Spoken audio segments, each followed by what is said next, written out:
Hello guys! Welcome po sa ating channel. Sa video na to guys ay ituturo ko kung paano mag-limit ng internet usage sa mga ito sa device na to guys, yung smart TV guys. And then sa cellphone na to.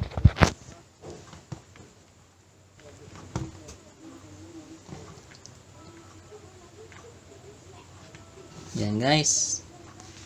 Sa cellphone na yan at sa laptop na to guys. So ito yung mga device na guys na ating ililimit sa pag-access ng wifi natin gamit yung Fidelity Home Fiber. So ano guys, kung bago ka pa lang sa aking channel guys, ay i-click mo na yung subscribe button guys. Then kung nagustuhan mo itong video ay pakiclick na yung like at konting intro muna tayo guys sa ating channel.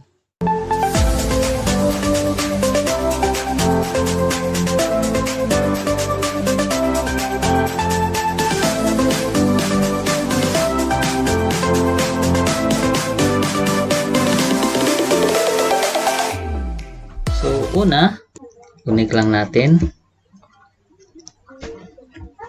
So ayan, successful connected na tayo sa ating Fidelity Home Fiber na modem guys. Tapos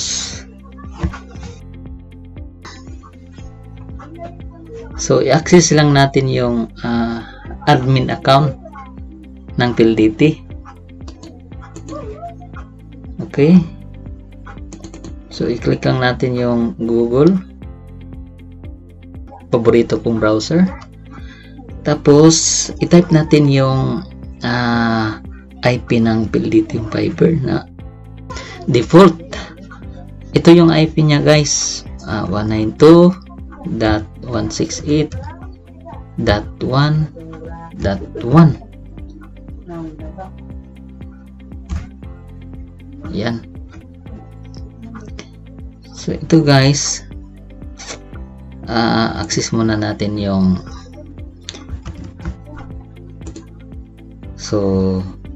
dito, ito yung lumalabas na sa login page nito guys. Click mo lang yung advance, then proceed lang. Proceed lang.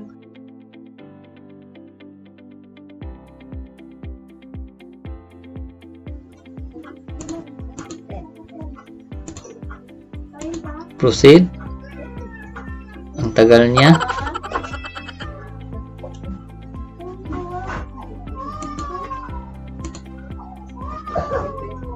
Ba't hindi pumapasok? So ayan na guys, pumasok na siya guys. Tapos i-enter natin yung enable natin yung web admin switch. So punta muna ako sa aking channel.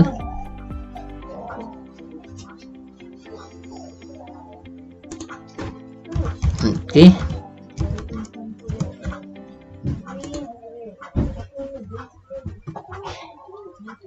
So ito yung nandito yung stop lang natin. So nandito yung login credential sa Fidelity Home Fiber. Ito sa basic account, yung super admin account at yung admin account. So dito natin ikakopy lang natin tong username at password sa pag-enable ng web admin switch. I-copy lang natin to, then paste lang natin, then copy, login. Yan guys, nakapasok na tayo sa yung sa pag-enable ng with admin switch. So i-click lang natin yung debug switch. So ayan, yung select natin yung with admin switch, i-click natin yung enable, tapos apply, and then log out na guys. So dito sa pangalawang pag-login ay lagyan lang natin ng if each sa dulo ng 1, if each, then hit enter guys. Ayan, administrator siya. Then i-enter nyo na dito yung admin PLDT.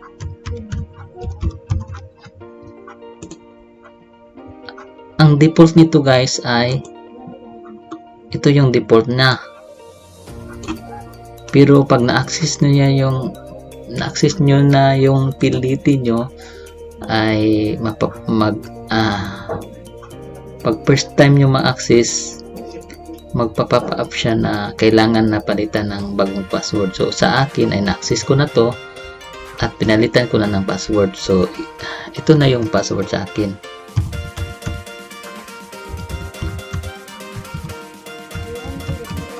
Okay, login. So ayan guys, so punta lang tayo sa ang gagawin natin, mag-limit ng time, internet usage time sa device na binigay natin kanina. So punta lang tayo ng security, tapos dito sa MAC filtering table. So ito yung dito tayo maglilimit ng internet usage guys. So dito blacklist, so naka-disable siya. So i-click natin yung enable, tapos apply, tapos mag-a-add na tayo ng i-block natin, mag-a-add na tayo ng ililimit natin na na device, yung MAC address ng mga device guys, i-add natin dito para malimit natin sila. So paano yan natin malalaman yung MAC address? So punta lang tayo sa status, then click natin yung LAN status, and then DHCP clients list, i-click natin to. So ito na yung nakakonect na device guys sa ating PLDT home fiber natin na modem. So ito yung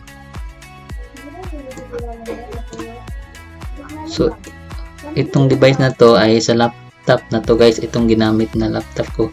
So paano natin yan mamalaman na ito yung MAC address ng laptop ko? So tingnan lang natin dito sa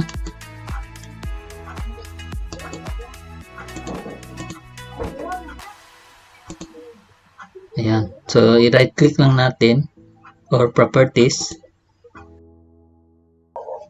then scroll down dito guys. So ito na yun guys.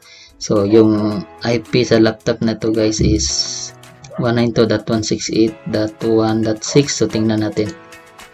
So ito nga 1.6, and then yung MAC address niya ito, physical address MAC. So ito yun, 1063 C8 82573F. tingnan natin. So yan nga guys, 1063 C8 82573 C8. ayan. So yung sa smart TV naman natin, tingnan natin kung ano yung MAC address ng smart TV natin guys. Ito yung TV ko guys. Tingnan natin yung ano yung MAC address niya. So ayan, punta lang tayo sa settings, and then punta tayo sa system info, click enter. Ayan, so scroll down lang natin.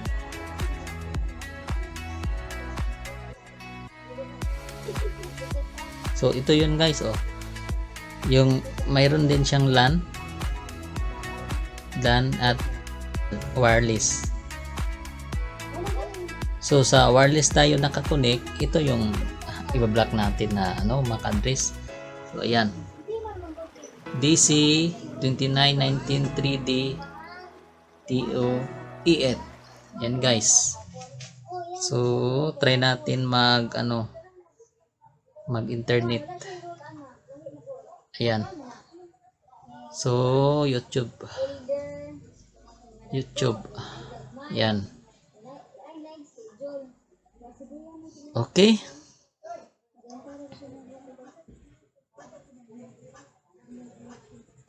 So login lang.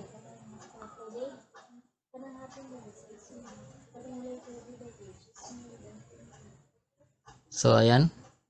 May internet na siya. Try natin mag-browse. I-play lang natin yung video. Yan. So wala siyang sound. Mag Pediasure Plus with 37 growth nutrients and triple protein complex. Scientifically designed to improve height, weight, and immunity. Anton, dito ka sa gitna. So ayan guys. So may connection siya yung smart TV natin.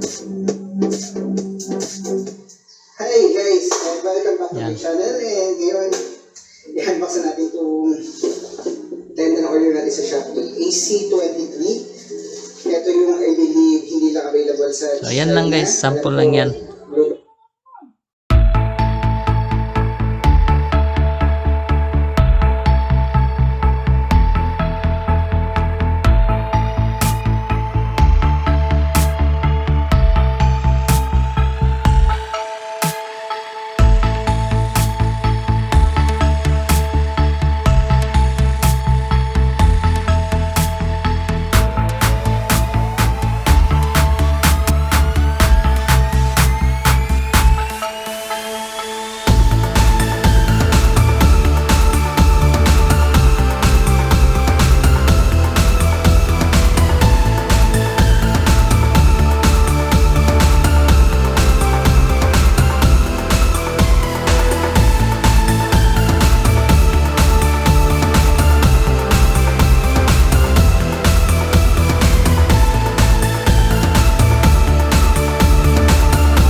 So, ayan.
Hanggang sa 12.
natin add.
nawala na yung connection natin.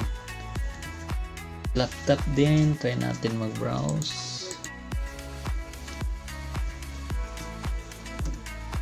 Yan. So, nawawala na guys.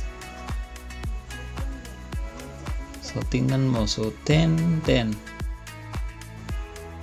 So, wala na siyang connection. Yan.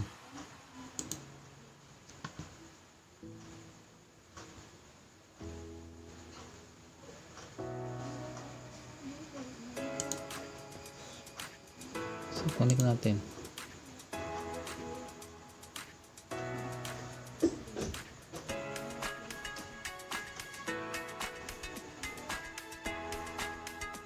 Yan, hindi na siya makapasok.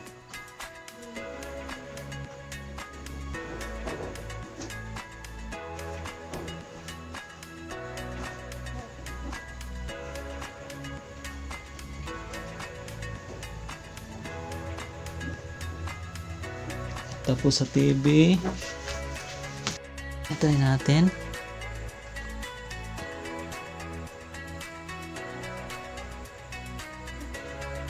Try natin to.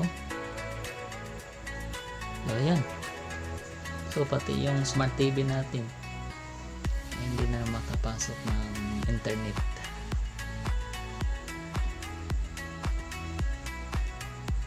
Ayan guys.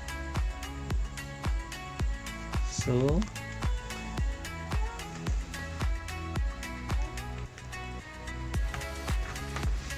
sa TV natin wala nang connection.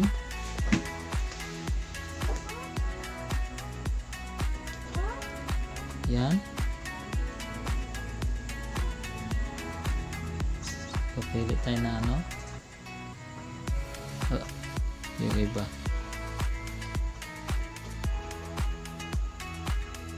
So, ayan. So, sa Smart TV wala na. Laptop natin wala na ring connection. Kahit mag Google pa tayo.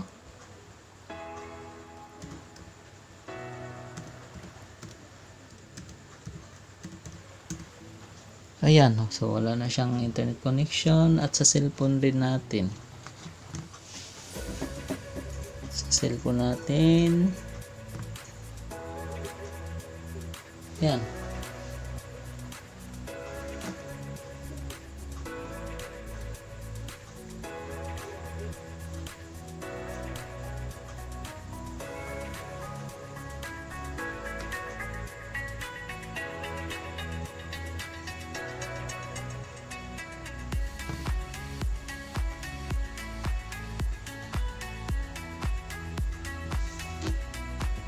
Pero connected siya pero wala nang internet.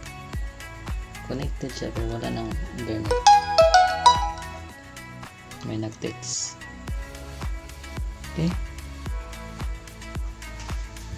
So yan lang guys. Ayan. Na-prove natin na hindi tayo nakapag-access ng internet sa nilagay natin na time.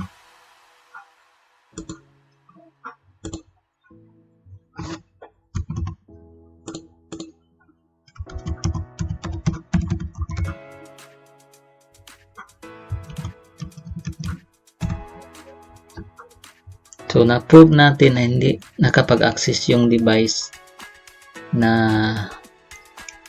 bina-block natin sa pamamagitan ng MAC filtering. At take note guys, dito sa MAC filtering blacklist, ito explain ko lang itong blacklist. Ang blacklist ay kung ano yung nandito na MAC address ay siya yung mabablock. Pero sa device na wala dito ay makaka-access lang ng internet.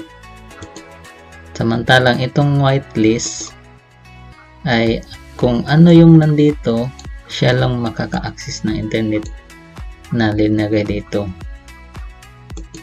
At take note guys, hanggang 10 device lang yung kaya ng MAC filtering MAC filtering na black. Hanggang 10 device lang ang kaya niya. So yan lang guys. Pag i-disable nyo lang siya, ay i-click nyo lang yung firewall control, tapos click na yung disable, then apply. Yung mga device ay pwede na silang makaka-access ng internet. Ito. Yan. Pero pag binalik nyo yung enable, apply, ay hindi na rin sila makaka-access ng internet. Yan. So ayan lang, madali lang pagbablock ng paglimit ng internet usage gamit yung MAC filtering blacklist. So ayan lang guys. Maraming salamat at don't forget to subscribe my channel. Pag nagustuhan nyo itong video, i-click mo na lang mo rin yung like button. Okay, maraming salamat hanggang sa muli ng ating tutorial na okay.